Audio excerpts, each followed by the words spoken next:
Do you guys see this picture right here? Gene Silva is smiling ear to ear with the world literally on his, well, not on his, the world is on his shoulders. He's the only fighting nerd left with no defeats in the UFC. Okay, Marcio Ruffy got finished. Brojalo just lost to Imanov, right?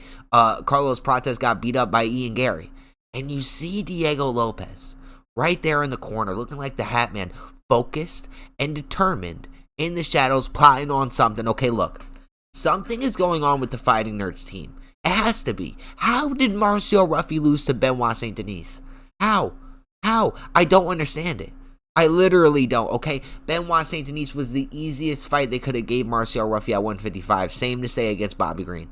Same thing to say against Bobby Green. I'm going to be honest with you. Brojalo is the only fighting nerd to get the hardest fights.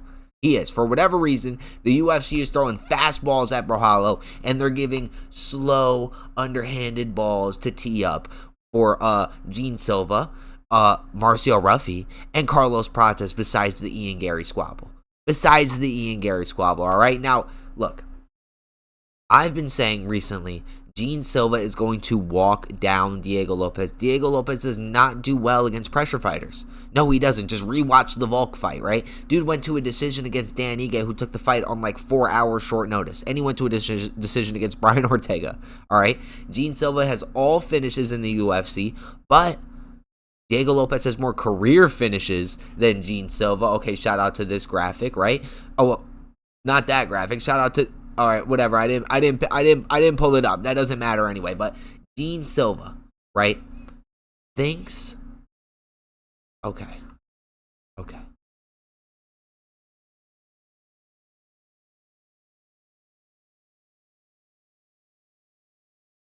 But Gene Silva, honestly, has a lot riding on his shoulders. This picture seriously tells 1,000 words right now, right? If Gene Silva loses, the Fighting Nerds lose all of their gas. They lose everything. Now, to be honest, the Fighting Nerds gas tank is on about 10%.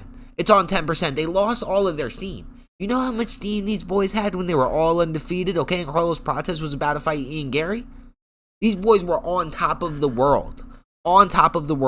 Now, Gene Silva is carrying all the weight for the team. Something is going on inside of this team, okay? The energy in that team must be so down, so deflated. I want to know what's going on in their training walls, okay? I really wonder what's going on day to day with these losses, right? Because I've been picking Gene Silva. I honestly have.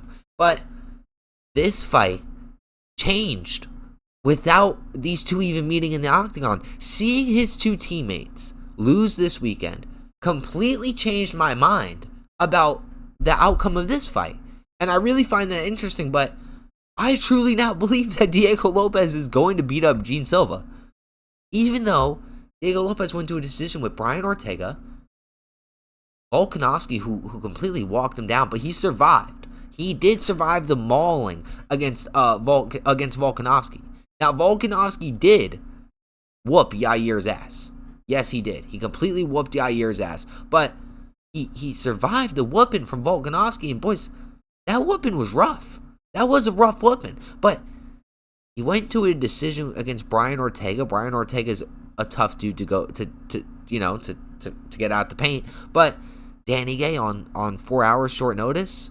Dan Ige is a tough dude to get out the paint too, but all of the trash cans, I mean, shout out to Sadiq Yusuf, but all of the trash cans who are not like seriously ranked in the division, he's gotten out of there in the first round. He has.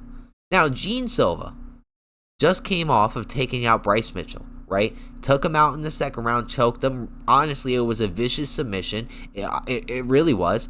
70% of the fans are picking Gene Silva. I promise you a lot of this changed after we just saw Brojalo and Ruffy lose.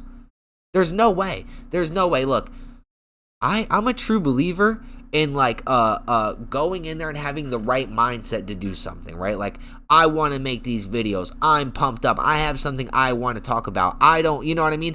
If it was a topic I don't want to talk about, I wouldn't be as energetic or into it as I would be otherwise. You know, if we're talking about like some random women's MMA fight, like whoever's fighting for the Zhang Weili belt, I'm not gonna. It's gonna be like a 3-minute video, and I'm not even gonna know what to say, right? But if it's something I look forward to, I'm gonna be in there. Now, what that analogy, like, I'm getting to the point. Just hold on. What that analogy is getting to is Gene Silva. Of course he wants to win this fight. Of course he has a lot on his shoulders.